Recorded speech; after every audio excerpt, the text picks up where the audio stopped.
Assalamualaikum warahmatullahi wabarakatuh. Hai, saya Teacher Shah.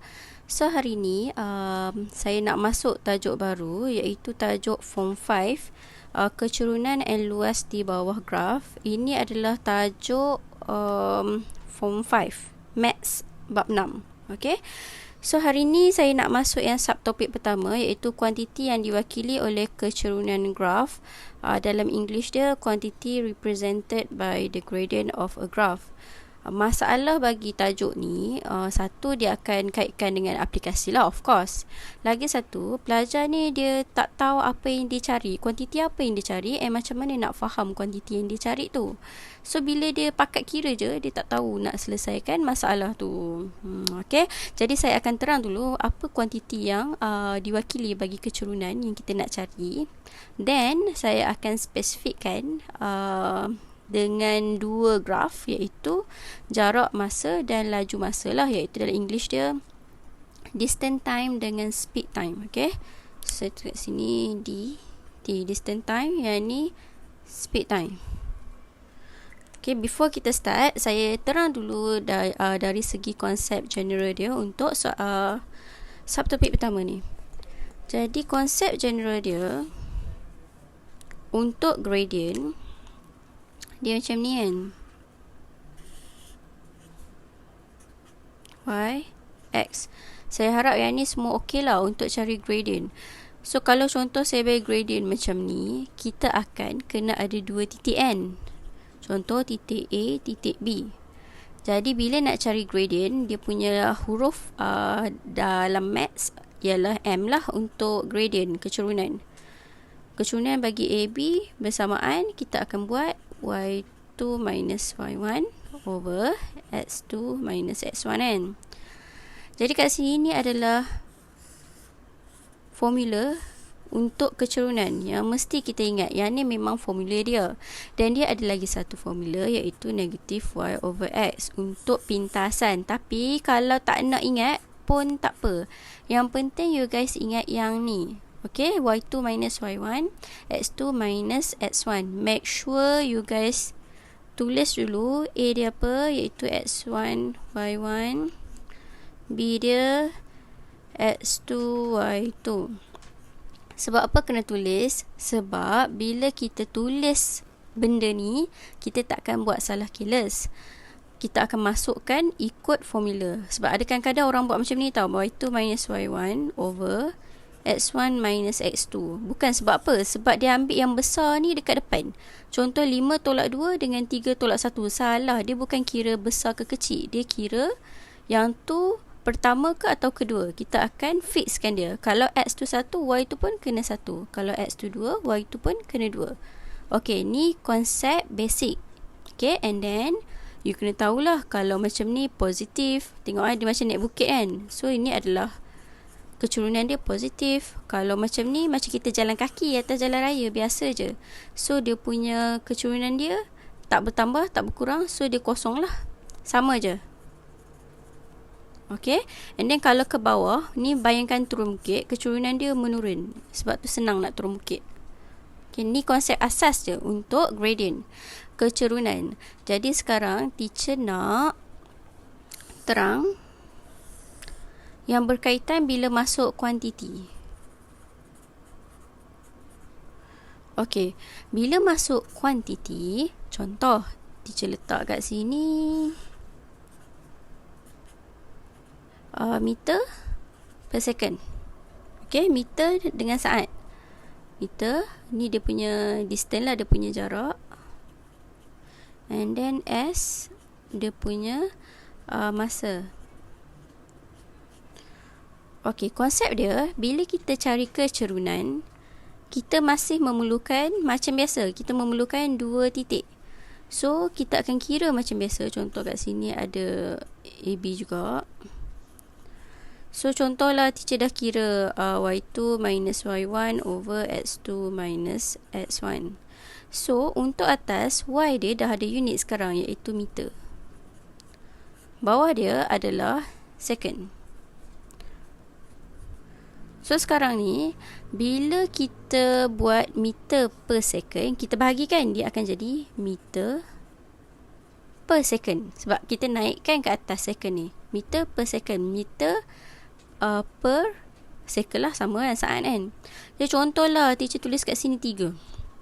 Dapat jawapan kecurunan dia 3. Jadi apa benda sebenarnya 3 ni? Macam mana kita nak interpret dia? So 3 meter per second ni sebenarnya adalah perubahan 3 meter bagi setiap saat. Maksudnya kalau per ni maksudnya setiap saat. Contoh lagi satu, kalau contohlah teacher bagi RM kg. Contoh. Jadi gradient dia sama je kan? Kita akan buat y2 minus y1 over x2 minus x1. So ke atas y adalah RM. Bawah dia adalah kg. Jadi bila kita naikkan, dia akan dapat RM per kg. Macam tu kan? So bila kita dapat unit ni, contohlah teacher kata jawapan dia 5 RM per kg. Jadi macam mana kita nak interpret benda ni? Ni kita boleh dapat perubahan dia adalah RM5 bagi setiap kg. Itu cara dia. Okey. Jadi sekarang ni teacher ni just nak terangkan macam mana konsep sekarang ni. Okey. So sekarang teacher nak terang dengan lebih spesifik, iaitu untuk jarak masa dengan laju masa. Okey. Jarak masa dengan laju masa. Okey, dia sama je untuk graf. Sini dia letak jarak, sini dia letak masa. Kalau untuk laju, sini adalah laju, sini adalah masa. Okey, untuk jarak dengan masa, jarak ni dia antara dia akan bagi dalam meter ataupun kilometer. Kalau meter, masa dia akan jadi second. Kalau kilometer, masa dia akan jadi hour, jam. Okey, so sekarang ni contoh teacher buat macam tadi juga. Bila kita cari gradient M, kecurunan, kita akan dapat 1 meter per second ataupun kilometer per hour, macam tu kan. So penulisan dia jadi macam ni. Okey, satu cara macam tadi teacher kata, kita akan dapat perubahan meter. Dapat berapa lah, contoh kalau 7, perubahan 7 meter bagi setiap saat. Macam tu. Sama juga perubahan, kalau sini 7, perubahan 7 kilometer bagi setiap jam. Sebab hour tu jam kan. So macam tu cara nak baca dia punya result. Tapi ada nama yang lebih spesifik untuk jarak dengan masa ni. Meter per second, kilometer per hour. Iaitu nama dia adalah laju. So selain daripada dia akan sebut perubahan berapa setiap saat, dia akan sebut cari laju bagi apa-apa-apa. So ni adalah term yang lebih spesifik. Dia akan guna perkataan laju, dia tak akan sebut perubahan. Okay. And then kalau untuk laju masa, contoh kalau teacher buat kat sini, laju dia akan buat kat sini meter per second lah. Iaitu yang kita dapat laju ni, meter per second. Teacher ambil yang depan. So masa dia akan second juga. Jadi bila kita bahagi meter per second, so dapat meter per second 2 kali. Ni unit dia. So contoh teacher dapat kat sini 7 juga. So kita akan dapat kat sini kelajuan dia adalah 7 bagi setiap saat. Okay. And then dia punya kelajuan dia, perubahan kelajuan kan, Okay, perubahan kelajuan adalah 7 meter per second bagi setiap saat. So, bila kita dah dapat ni, dia ada nama saintifik dia untuk laju dengan masa. Okey, kalau untuk jarak masa, dia punya nama saintifik adalah laju. Kalau dia tak sebut perubahan. Okey, kalau dia untuk laju masa, kita akan nama dia pecutan. Itu je. Ini nama saintifik bagi dua benda ni untuk tajuk ni, iaitu laju dengan pecutan. Jarak masa akan dapat laju, laju masa akan dapat pecutan. Okey. So untuk yang ni, pecutan ni, kita kena guna konsep yang tadi tu, yang teacher terang tu, iaitu kalau positif, nampak kan dekat atas, cuba bayangkan di tengah panjat bukit. So kat atas kan, yang ni adalah positif. Bila positif, ni kita panggil sebagai pecutan dia tengah meningkat lah, accelerate kalau dalam English. So dia punya pecutan tengah menaik, meningkat. Okey, kalau sini straight je kan, tak berubah kan, maksudnya kat sini pecutan dia sama, tak berubah. Okey, and then kalau menurun macam ni negatif kan. Tengok macam turun bukit kan. So turun bukit, sini dia tengah negatif. Jadi pecutan dia tengah menurun. Pecutan menurun ni kamu akan dapat negatif lah nanti. Nama lain dia decelerate. Okay. So yang ni adalah konsep-konsep yang kamu kena faham untuk jawab soalan bagi subtopik yang pertama ni. Kuantiti yang diwakili oleh kecurunan graf. Okay. So sekarang teacher akan buat 5 soalan. Dan kita InsyaAllah boleh faham lah kot. Kita akan buat soalan pasir lah nanti. Okay, so sekarang kita proceed 5 soalan. Soalan yang pertama. Okay, ni soalan dia. Mana ni? Okay. So soalan dia, graf menunjukkan bagaimana volume ni isi padu lah, tapi dia boleh panggil volume juga. Volume bagi gas yang dipanaskan selama 30 saat berubah mengikut masa. Okay. So sekarang ni kita tengok dia bagi saat centimeter cube per saat. Kalau contoh kita kira dia punya M, kita akan dapat macam ni lah. Ni saya just nak tunjuk je. Macam ni dia punya unit. So first dia kata cari kecerunan graf. So untuk kecerunan graf, macam tadi teacher cakap, kita kena ada dua titik. So sekarang titik yang pertama kita nampak kat sini 12 kan. So tulis je 0, 12. Ni titik yang pertama. And then titik kedua dia adalah 30, 24. So kira dia punya kecerunan macam biasa lah. So M bersamaan 24 tolak 12 over 30 tolak 0. So dapat kat sini 12 per 30 bersamaan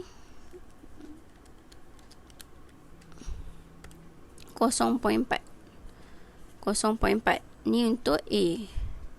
Dan B dia kata nyatakan kuantiti yang diwakili oleh graf. Okey, untuk kuantiti yang diwakili oleh graf adalah, tengok ni, dia kata volume kan, volume dengan masa. Jadi kita dapat 0.4 ni, dia adalah gradient dia mewakili perubahan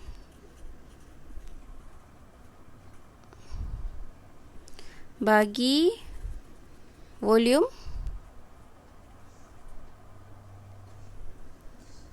berdasarkan masa. Sebab tadi kita kata dah kan, dia perubahan volume bagi apa? Bagi dia punya X ni. So ni jawapan B dia. And then C dia adalah kira volume gas yang telah dipanaskan selama 20 saat. Okey, dia nak tahu volume. So volume adalah dekat sini. Maksudnya dia nak cari Y apabila dipanaskan selama 20 saat. Saat adalah X. So dia nak tengok bila X ni 20, Y ni berapa. Macam tu. So you kena pandai baca tau. So sekarang dia kata berapa volume setelah dipanaskan selama 20 saat. You kena tahu apa X, apa Y. So macam mana nak kira yang ni? Saya ambil kertas baru. Kita ada titik apa-apa pun nak cari kena ada 2 titik. So sekarang kita ada titik 1, 0, 12. Saya ambil balik titik tadi. And then titik kedua dia ni sebab kita nak cari kan. So X dia 20, V. And then tadi kita dah cari dekat A, kita dapat 0.4 kan gradient dia. Betul kan? So saya masukkan M bersamaan 0.4. Untuk kira V, kira macam biasa lah untuk kira gradient, kecurunan. Jadi saya tak nak ada negatif dekat V ni. Jadi saya jadikan yang ni titik pertama, titik kedua, ni titik pertama. Oh, sama je lah kan. So saya akan ambil V tolak 12 over 20 tolak 0. Y tolak Y over X kan. Macam ni kan. So dapat kat sini 0.4 sebab kita dah dapat nilai M dia. Okay, so kat sini kita akan dapat V tolak 12 bersamaan 20 darab 0.4. Kita akan dapat 8. So V bersamaan 8 tambah 12. Akan dapat 20 lah. So V jawapan dia adalah 20 kat sini. So ni soalan yang pertama, senang kan? And then soalan yang kedua. Ni soalan kedua. Okay. So untuk soalan kedua dia kata graf jarak masa. Okay, jarak masa. So kalau dekat sini, kalau kita cari kecurunan dia, kita nampak dah lah dia punya unit adalah meter per second. Menunjukkan pergerakan sebuah objek dalam 10 saat. Okay, 10 saat. Cari laju bagi objek. Okay, meter per second yang kita teacher kata tadi untuk jarak masa, dia adalah nama lain dia, selain daripada perubahan jarak berdasarkan masa ni, dia adalah laju. Okay, ni you kena ingat lah. So, untuk A, cari laju bagi objek pada 4 saat yang pertama, iaitu yang ni lah. So, sekarang untuk A1 ni, kena ada 2 titik, iaitu 0, dia start dari mula kan. And then, sampai 4 saat ni, 4, 6. So, nak kira dia punya laju adalah 6 tolak 0 per 4 tolak 0 lah. Bersamaan akan dapat 1.5. Okay, meter per second. Kalau tak unit pun tak apa, ni just nak bagi faham. And then yang kedua, dia kata pada 6 saat terakhir. 6 saat terakhir yang ni lah, dari 4 ke 10 saat ni. 6 saat terakhir. So 6 saat terakhir kita ada 2 juga titik, iaitu 4, 6 dengan satu lagi 10, 8. So nak cari dia punya laju, kita tolak je lah. 8 tolak 6 per 10 tolak 4.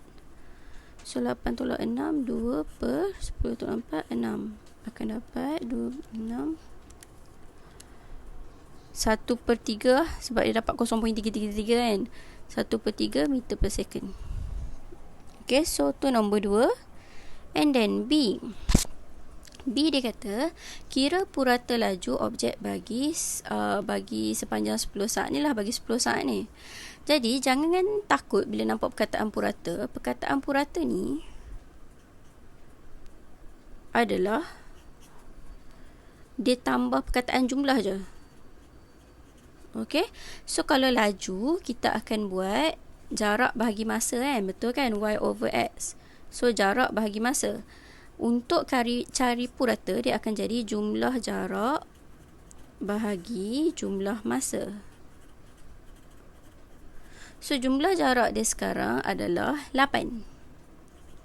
Jumlah masa dia adalah 10. So dapatlah B ni, 8 bahagi 10.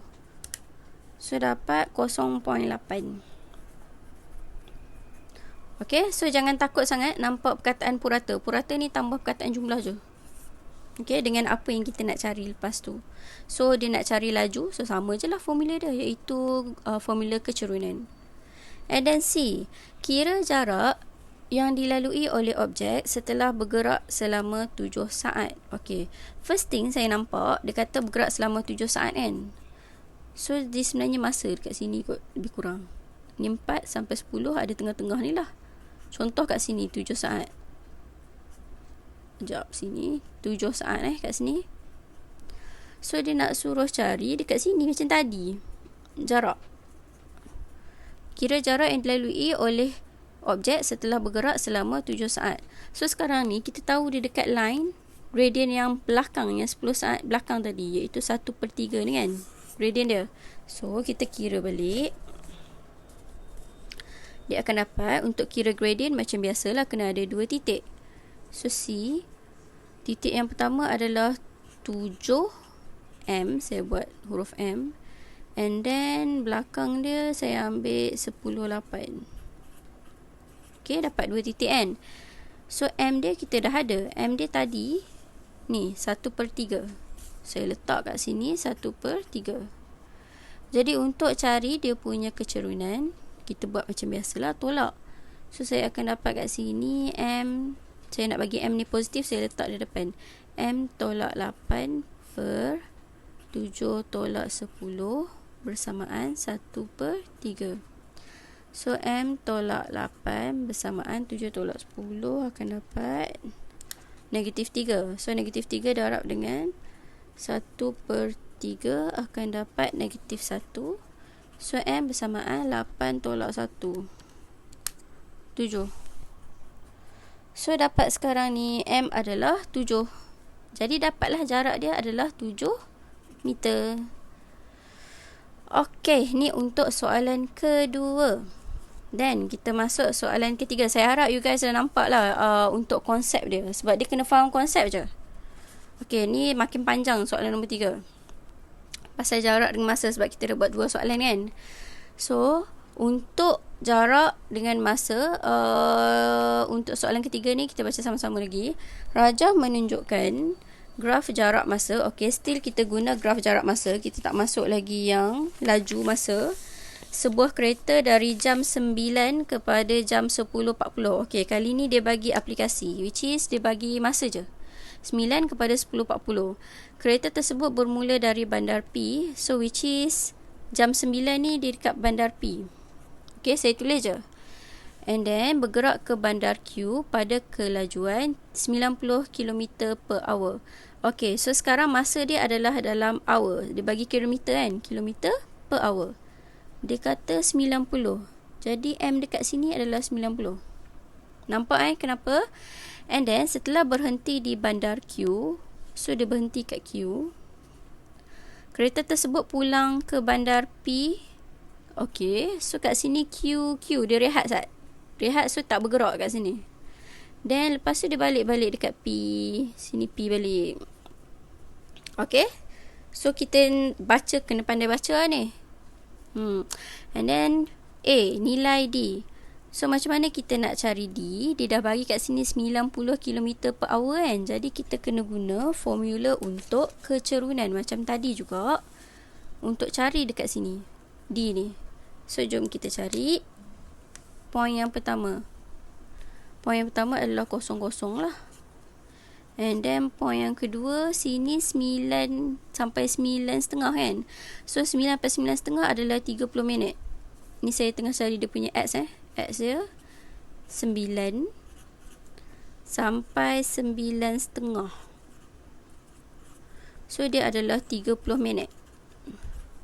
30 minit kalau kita ubah ke jam, sebab kita nak guna jam, kita akan dapat setengah jam lah, 0.5 jam. Kalau tak tahu, boleh tekan kalkulator, which is kosong ni adalah jam 30 minit. Nampak tak? Boleh tekan kalkulator yang dekat koma-koma ni. So you guys tekan tu, dapat 1/2 terus. Okay, 0.5 jam. And then kat sini X dia maksudnya 0.5. Then Y dia adalah D. M dia dah bagi 90. So kita kira macam biasa. Saya akan buat D tolak 0 per 0.5 tolak 0 bersamaan dengan 90. So kita akan dapat D bersamaan 90 darabkan 0.5. Akan dapat kat sini 45. Okay, so kat sini D kita dah dapat 45 km. Nampak kan? And then B dia, masa berhenti di bandar Q. So bandar Q ni dia berhenti dari B dia berhenti dari 9.30 sampai 9.50. So kira je lah 30, 40, 50, 20 minit lah. So ni jawapan dia, 20 minit untuk B. And then next, C, kelajuan ketiga perjalanan pulang. So dia nak So dia nak perjalanan pulang. Perjalanan pulang adalah dari Q ke P ni. Dia nak tahu berapa dia punya M. Sebab kelajuan kan, jarak, masa, kita akan dapat kelajuan. So kat sini dia nak cari M dari yang belakang ni. Okay, so kita boleh kira dari 9.50 nak ke 10.40. Kita cari X dia. Sebab untuk kecerunan, kita boleh buat Y over X kan. Berapa banyak Y dia, berapa banyak X dia. Since dia bagi masa, kita kena tahulah masa dia ni, berapa jarak dia. So dari 9.50, saya kira X dulu So X dia dari 9.50 ke 10.40. Kalau tak tahu nak kira, macam tolak-tolak tu, kamu kira manual je. Itulah kelebihan untuk kira manual. So dari 10.40 ke 9.50, kalau kita tolak, kita akan dapat 50 minit. Kalau tak tahu, kira 50, 55, 60, lepas tu tambah 40 saat. So dapat 50 minit. Tapi kat sini kita akan guna unit dia dalam jam, hour. So kena buat 50 per 60, which is kamu akan dapat per 60 5 per 6 lah. Dia tak boleh kecilkan dah. 5 per 6 jam. So dapat dekat X ni. And then Y dia adalah dari 0 ke 45 kan. Betul kan? So kat sini adalah 45 km. So untuk kira dia, kita akan dapat 45 per 5 per 6. 40 per 5 per 6. So kita akan dapat jawapan dia M bersamaan dengan 48.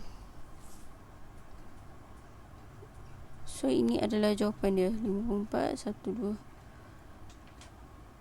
Okey. Tapi kenapa macam pelik? 45, betul kan 45 tadi? Ni 45 per 5 per 6. Tapi saya rasa saya salah tekan kalkulator. Sorry. 45 saya tekan, aduh. Sorry, 5 per 6. Saya tekan 40 tadi, dapat 54, sorry. Saya pelik tu. So dapatlah 54. Untuk gradient, masa dia balik. Untuk kelajuan, masa dia balik.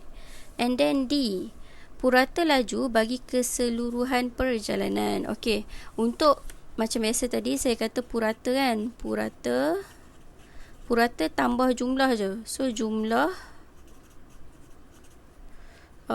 jarak bahagi jumlah masa. Sebab dia kata purata laju bagi keseluruhan perjalanan. So untuk jumlah jarak, kenapa kita guna jarak per masa? Sebab dia minta laju. So tambah jumlah je, okay? So jumlah jarak, kita tahu dia gerak dari P ke Q. So dapat 45 meter. Then dia berehat, tak ada gerak apa-apa. And then bergerak lagi 45. Okay, sebab tu dapat 45 tambah 45. Jumlah masa adalah dari pukul 9 sampai pukul 9. Saya kira kat sini pukul 9 sampai 10.40. So 9 sampai 10.40 adalah 1 jam 40 minit. Kena tukar dalam jam, sebab ni dalam jam. So tekan kalkulator 1 jam 40 minit. So dapat kat sini 5/3 jam.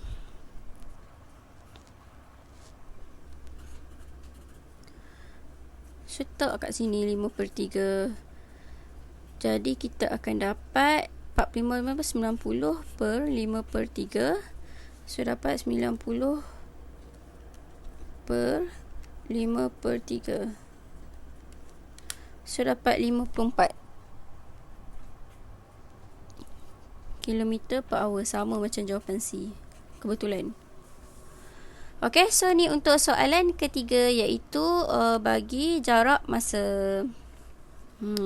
Dan saya proceed dua soalan simple je, bagi laju masa pula. So untuk laju masa, soalan keempat. Sekejap, mana tahu soalan pun. Empat. Okay ni.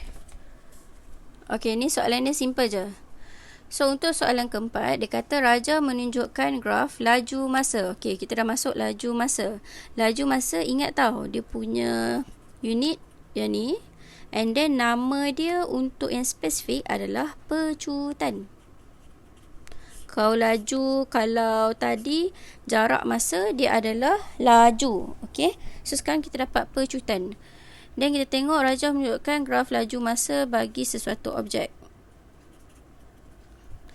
Pecutan objek bagi 2 saat pertama. Senanglah. So kita tahu pecutan adalah kecurunan, iaitu gradient. So kita cari dia punya titik lah, 2 titik untuk cari kecurunan, which is 0,3 and then 29. Dan cari teruslah. 9 tolak 3 per 2 tolak 0 akan dapat 9 tolak 3 dapat 6 per 2 3 meter per second square. Ini jawapan dia untuk pecutan. And then B dia kata penurunan pecutan, which is kat sinilah decelerate objek pada 3 saat terakhir. So 3 saat terakhir 2 sampai 5 ni lah. So dia punya titik X dia 2, 9 dengan 5, 0. So kita tolak je lah. 0 tolak 9 over 5 tolak 2. So dapat negatif 9 per 3 dapat negatif 3. So dia punya penurunan pecutan adalah penurunan pecutan adalah 3 meter per second. Okay, negatif ni menunjukkan dia menurun je pecutan dia. Okay, so soalan keempat settle. The last question. Okay, ni the last question. Okay, so Raja menunjukkan graf laju masa bagi Zarah selama T saat. Okay, sebelum kita nak baca ni, kita just saya nak bagi ingatkan je macam nak baca graf. Ni tengok ni positif kan. Positif dia tengah pecut. And then yang ni sama. Ni maksudnya dia punya pecutan tu sama je. Dia tak pecut, sama je laju dia. And then sekarang ni dia negatif pula kan, menurun kan. So yang ni dia tengah turunkan kelajuan. So ni macam mana kita nak baca dari graf je.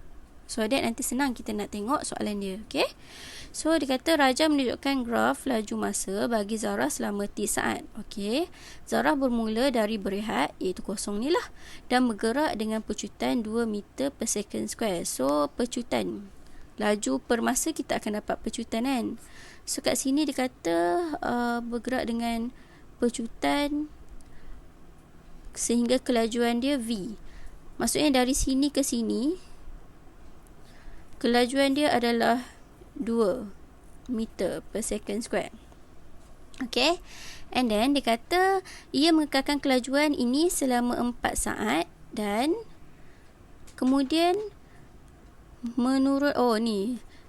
Mengekalkan kelajuan maksudnya dia akan kekal tak naikkan pecutan dia sama. Okay, selama 4 saat dari sini ke sinilah dia sama. Dan kemudian menurunkan pecutan kepada 0.4 sehingga kelajuannya mencapai 4 meter per second. Maksudnya sekarang dia turunkan kelajuan sebanyak 0.4, bukan sebanyak lah, sehingga pecutan tu jadi 0.4 meter per second square, sehingga kelajuannya mencapai 4 meter per second. So kelajuan dia jadi 4 meter per second pada T saat. Okey, so cari nilai V.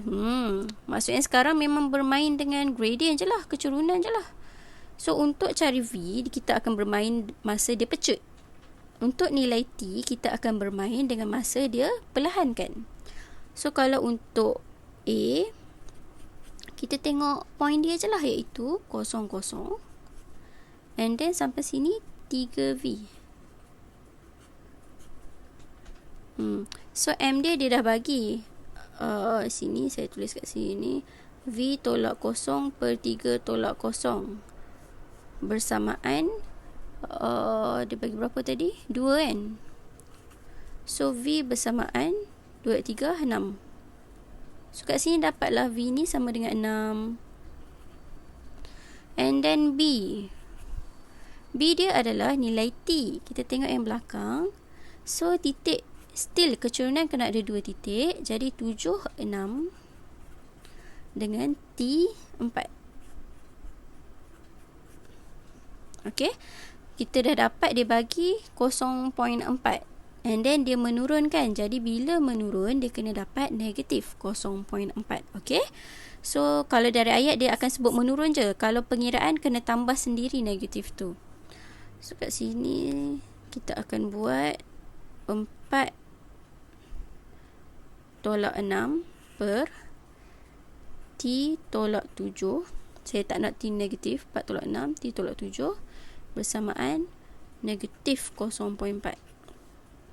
So kita akan dapat kat sini, ni algebra je 4 tolak 6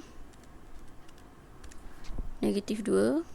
Saya buat sebelah ni negatif 2 bersamaan negatif 0.4T. Lepas tu negatif 0.4 darab dengan 7. Akan dapat tambah 2.8. And then negatif 2 tolak 2.8 akan dapat negatif 4.8 bersamaan negatif 0.4T. Dan bahagi negatif 0.4. So dapat 12T bersamaan 12.